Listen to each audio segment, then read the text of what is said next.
Hey everybody, welcome back to another episode of Museum News. We're here in Barn 7 with Frank and Citus. Hey Frank, what are we doing today?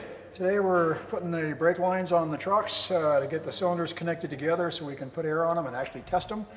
We got the brake rigging hung the last couple of weeks, and now we need to air them up, operate them, make sure all of our adjustments are good.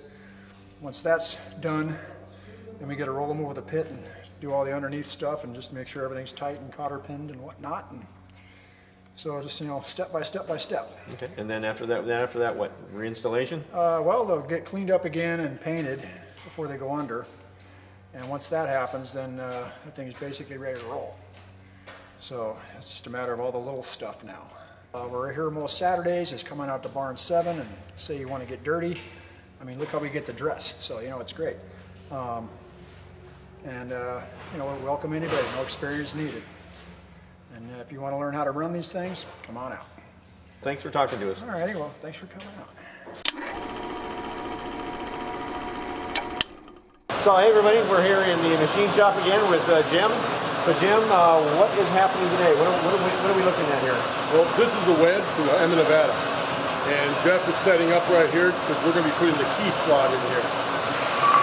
Here's the old one. And we're going to be putting that into there. That's what fits into that part. So now we're going to be machining this slot out for that to fit into it on this.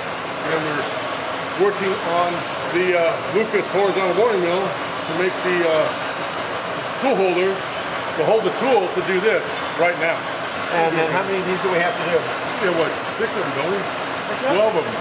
Well, there's six See, these 12 pieces, but 6 of this cup. Okay.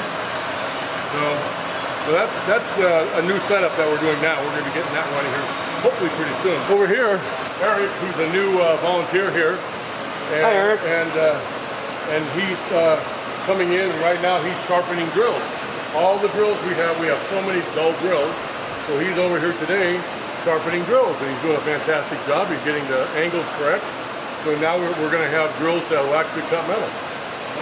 Do we have anything else? Yeah. And this is Leslie. She volunteers here in the machine shop. And this is our Pratt & Whitney jig bore machine, which is a very beautiful machine. It's an older machine, but the bearings are like new. It's unbelievable. Turn it on at high RPM and there's no vibrations. There's absolutely no run out in the spindle whatsoever. It's beautiful. However, we're doing work on it. Leslie's been going through and putting new things on this machine. She's rebuilding the mechanisms for the X and Y movements on there right now. And then in her own time, she cast these bronze. She did that. You actually cast these bronze? I cast those at home with melted brass. Oh, well, that's very good. Thank you very much for doing Isn't that cool? Look Yeah. at the beautiful job she did. Yeah. And she's done this. That's for Danny. Yeah, this is for Danny, and she's made this for the streetcars. Isn't that cool? Yeah. And that's Leslie. She does that. Well, thank you, Leslie. Thank you for all your efforts out here. No problem. So we've got a lot of new, kind of really interesting, nice things happening in the machine shop right now. I'm looking forward to seeing what it's going to be doing over the next few months. Well, thanks for talking with us today. My pleasure, anytime. Thanks. So, hey everybody, we're here in Barn 4 with Sarah Hardy. Sarah is the Division Manager of Guest Experience here at the Railway Museum. So Sarah, it looks like there's a production going on. So how does somebody go about setting up for a production? You would just send me an email and just ask what you're interested in shooting. And so how much of the museum is available for production? It depends on the day, but there's a large portion available. Okay. And how much does it cost to get started in a production out here? Between $100 and $500 per hour. Okay, well thank you very much. There you have it.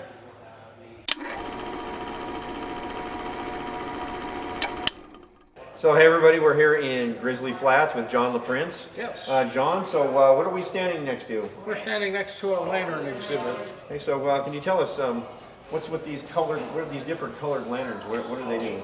Railroads use different colors for different signals. There's a poem that was established by a Rio Grande engineer on the different color lights and what they mean, and the poem is here.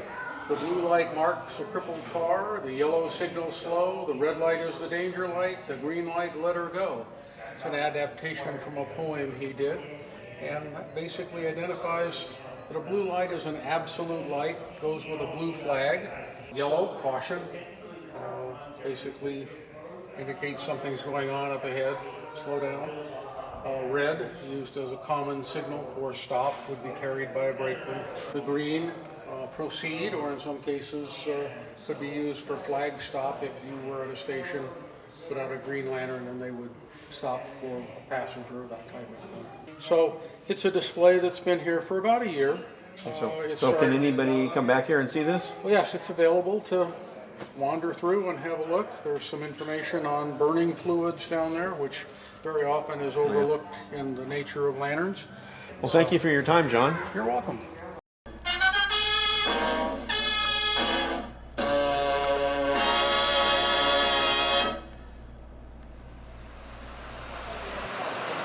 Brian, the drinking fountain is not working. We can't go on like this. Can you take that off again so we can get video of you putting it on? In the noisiest place, too, you would forget to use the mic that helps us not hear all the